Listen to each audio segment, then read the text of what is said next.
बनारस में आप राजघाट पुल के पास हैं, सेल्फी पॉइंट, नमो नमः सेल्फी पॉइंट ये है।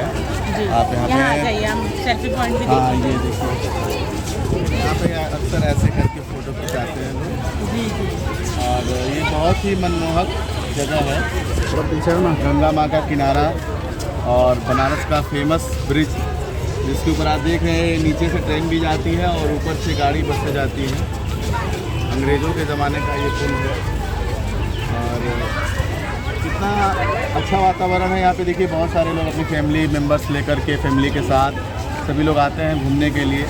ऐसे तो आज सैटरडे है और जैसा कि छुट्टियों का भी मौसम चल रहा है, तो इसकी वजह से यहाँ पे देखिए धीरे धीरे भीड़ भी बढ़ रही है और बहुत ही शांतिपूर्ण जगह है, बहुत अच्छी और प्यारी जगह है। आपको कैसा लग रहा है? बहुत बहुत अच्छा लग रहा है हमें। पांडे जी आपको? मस्त एकदम। जबरदस्त।